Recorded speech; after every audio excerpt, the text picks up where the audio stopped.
สบายดีนี่แม่นวิดีโอแนะนำวิธีการรับปัญหา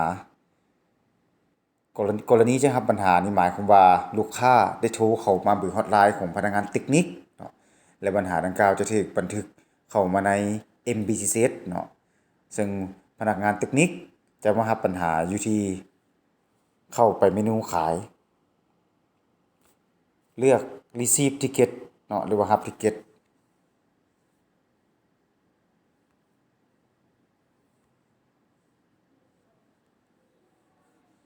วันนี้เนาะ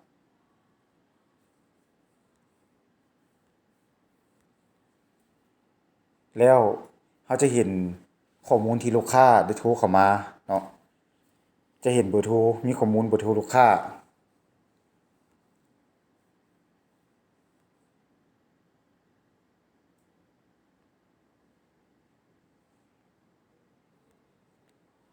ในรายละเอียดนี้เราจะเห็นข้อมูล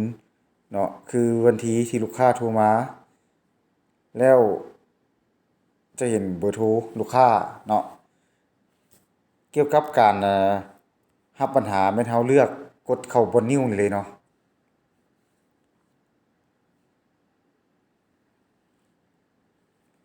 นี่เราจะเห็นข้อมูล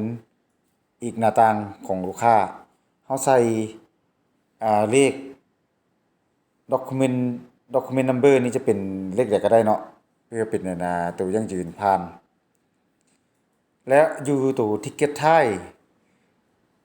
ใน Ticket ท้ายตัวนี้มันจะมี3หัวข้อ1 Policy 2 Team Coordinate 3 Can Handle Inventory เนาะถ้าว่าเป็นกรณีที่ว่าเราสามารถแก้ไขปัญหาให้ลูกค้าได้เลยตัวอย่างเช่นว่าแนะนำลูกค้าเปลี่ยนพาสเวิร์ดแนะนำลูกค้า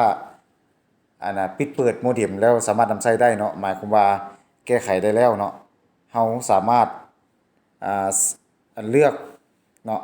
ตัว Can Handle Inventory ตัวนี้เนาะในกรณีที่ลูกค้าถามเกี่ยวกับนโยบายบริการซื่อๆเนาะมันกดมันเลือก policy ตัวนี้เนาะแต่ถ้าว่ากรณีแก้ไขปัญหาบ่ได้เนาะตัวอย่างว่าสายขาดเราไปกวดการแล้วมีปัญหาสายขาด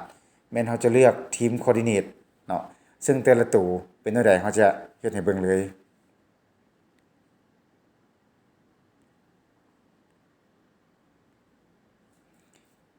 กรณีที่ลูกค้าถามนโยบายเรากด policy นี่เนาะ policy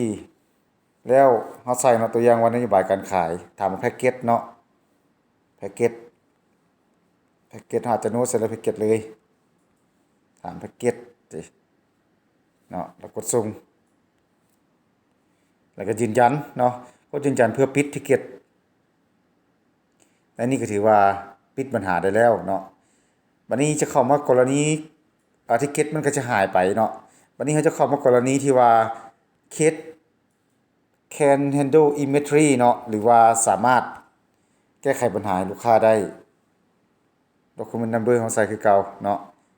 แล้วก็ตัว ticket ตัวนี้เราเลือก can handle inventory ในกรณีที่เราแก้ไขได้เนาะตัวอย่างว่าเปลี่ยนแนะนำเปลี่ยนพาสเวิร์ด Wi-Fi อันลูกค้าไฟฟ้าดับบ่หรือว่าลูกค้าเหมาะแนะนำลูกค้าปลั๊กเสียบบ่ดีเนาะปิดเปิดใหม่ตัวอย่างเนาะแล้วเราก็มาใส่ตัว can handle เนาะเนื้อในของ ticket นี้มาใส่ว่าแนะนำ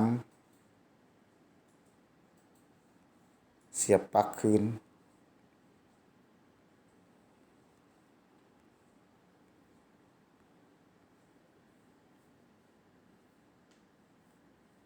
แล้วกดต่อไปต่อเนาะและในนี้เราต้องได้ใส่ account ให้ลูกค้าเนาะ account ที่ลูกค้าแจ้งมาหั่นเนาะ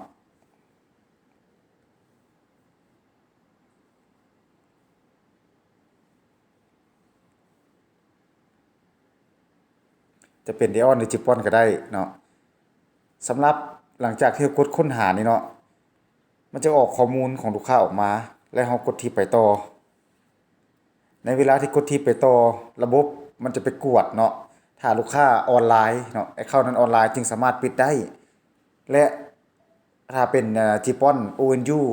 มันต้องเป็น power ดีจึงสามารถปิดได้เนาะ power ต่ำกว่า-25 dBm ถ้าว่า power กายจะบ่สามารถปิดได้เนาะอันนี้แม่นเรากดเบิ่งออนไลน์เนาะ Aeon นี้แม่นโอเคแล้วเนาะเรากดไปต่อแล้ว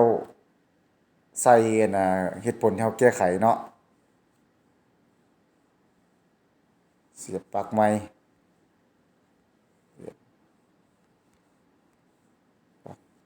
ไฟคืนกดยืนยันเนาะสำเร็จแล้วเนาะสำเร็จแล้วทิกเก็ตตัวที่ว่าข้างค้ามันก็จะหายไปอันนั้นเนาะแม่นการแนะนำการปิดทิกเก็ตสำหรับ2กรณีคือ policy กับ can handle inventory